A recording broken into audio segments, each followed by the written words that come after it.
ترمذی میں ہے کہ جب رمضان کی پہلی شب آتی ہے، شیاطین اور سرکش جنات قید کر دیے جاتے ہیں اور دوزخ کے دروازے بند کر دیے جاتے ہیں اور کوئی دروازہ نہیں کھولا جاتا، اور جنت کے دروازے کھول دیے جاتے ہیں اور کوئی دروازہ بند نہیں کیا جاتا، اور ایک منادی ندا دیتا ہے، اے خیر کے متلاشیوں آگے بڑھو اور اے شر کے طلبگاروں پیچھے ہٹو، اور اللہ کئی لوگوں کو جہنم سے آزاد فرماتے ہیں، اور یہ ہر رات ہوتا ہے۔ یہ حدیث ہم نے بھی کئی دفعہ سنی اور پڑھی ہے۔ حدیث پاک کا ظاہری مفہوم تو یہی ہے کہ رمضان کی آمد پر شیاطین قید کر دیے جاتے ہیں، لیکن شیاطین کے قید کیے جانے سے کیا مراد ہے؟ کیا واقعی شیطانوں کو زنجیروں میں جکڑ دیا جاتا ہے اور انسانوں کو اس کے وسائس سے مامون و محفوظ کر دیا جاتا ہے؟ اگر یہ مفہوم مراد ہو تو یہ سوال باقی رہتا ہے کہ پھر انسانوں کو نافرمانی اور برے کاموں پر کون سی چیز آمادہ کرتی ہے؟ کیونکہ ہم دیکھتے ہیں کہ بہت سے انسان رمضان کے مبارک مہینے میں بھی گناہوں سے باز نہیں آتے، اور اگر حدیث شریف کا یہ مفہوم نہیں ہے اور شیطان کے قید کیے جانے سے حقیقتاً قید مراد نہیں ہے، تو پھر حدیث شریف کا صحیح اور درست مفہوم کیا ہے اور علماء نے اس کی کیا توجیہ پیش کی ہے؟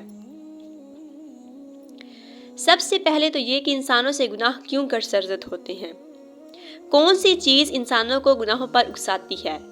انسانوں کو گناہ کی دعوت دینے والی دو چیزیں ہیں۔ ایک تو شیطانی وسائس ہیں۔ شیطان ہر ممکن کوشش کرتا ہے کہ وہ انسانوں کو معصیات میں مبتلا کرے۔ اس کے لیے وہ مختلف حربے اور طریقے استعمال کرتا ہے۔ وہ انسانوں کے دل میں مختلف وسائس و خیالات پیدا کرتا ہے جن کو انسان قبول کرتا ہے اور گناہ میں ملوث ہو جاتا ہے۔ اور دوسری چیز خود انسان کا نفس ہے، جسے قرآن کریم میں بھی نفس امارہ سے تعبیر کیا گیا ہے۔ یہ انسانوں کا سب سے بڑا دشمن ہے، کیونکہ یہ خود انسان کی ذات میں داخل ہے، کسی پل انسان کو اس سے مفر نہیں ہے۔ یہ انسانوں کو گناہوں اور دنیوی لذتوں کی جانب راغب کرتا ہے۔ اس کو قابو میں کرنے کے لیے بہت زیادہ محنت اور ریاضت کرنی پڑتی ہے۔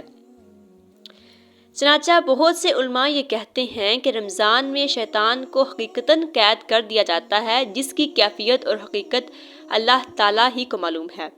اور انسان رمضان المبارک کے مہینے میں جو گناہ کا ارتکاب کرتا ہے وہ نفسانی خواہشات کی بنا پر کرتا ہے، یعنی اس کا نفس ہی اسے گناہوں کی رغبت دلاتا ہے اور انسان اس پر قابو نہ پانے کی صورت میں اس کا غلام بن جاتا ہے اور اس کے اشاروں پر چلنے لگتا ہے۔ علامہ حافظ ابن حجر رحمۃ اللہ علیہ علامہ حلیمی سے نقل کرتے ہوئے فرماتے ہیں کہ شیطان کے قید کیے جانے سے یہ مراد ہو سکتا ہے کہ شیطانی وسائس مسلمانوں پر اثر انداز نہیں ہونے پاتے ہیں، کیونکہ مسلمان روزہ، تلاوت اور دیگر مشقت طلب عبادتوں میں مشغول رہتے ہیں، جس کی وجہ سے شیطان کے ورگلانے اور بہکانے کی قوت متاثر ہوتی ہے اور مسلمانوں پر اس کا کچھ اثر ظاہر نہیں ہوتا،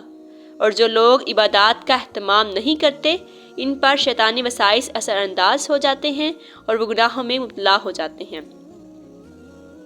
جبکہ بعض علماء یہ فرماتے ہیں کہ تمام شیطانوں کو قید نہیں کیا جاتا ہے، بلکہ سرکش شیطانوں کو قید کیا جاتا ہے، جیسا کہ حدیث شریف میں بھی آتا ہے، یعنی کہ عام شیطان محبوس نہیں ہوتے، وہ بدستور انسانوں کو ورگلانے اور بہکانے کا کام جاری رکھتے ہیں، اور انہی کے وسائس کے دام میں پھنس کر بہت سے لوگ رمضان میں گناہ کے مرتکب ہوتے ہیں۔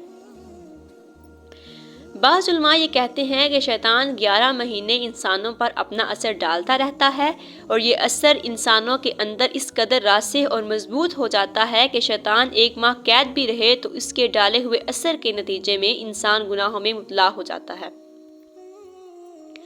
شیخ ابن عثیمین رحمۃ اللہ علیہ سے جب اس کے متعلق دریافت کیا گیا تو آپ نے فرمایا کہ یہ حدیث ان امور غیبیہ میں سے ہے کہ جن کے متعلق ہماری شان یہ ہونی چاہیے کہ ہم اسے تسلیم کریں اور مان لیں اور اس کے متعلق کوئی کلام نہ کریں، کیونکہ یہی مسلمانوں کے ایمان اور اعتقاد کے حق میں بہتر ہے۔ چنانچہ جب حضرت عبداللہ ابن احمد بن حنبل نے اپنے والد امام احمد سے اس کے متعلق دریافت کیا تو آپ نے 2 ٹوک الفاظوں میں یہ جواب دیا کہ حدیث میں یہی ہے، اس کے متعلق کسی کلام کی گنجائش نہیں، ہمیں تسلیم و تصدیق کرنا چاہیے۔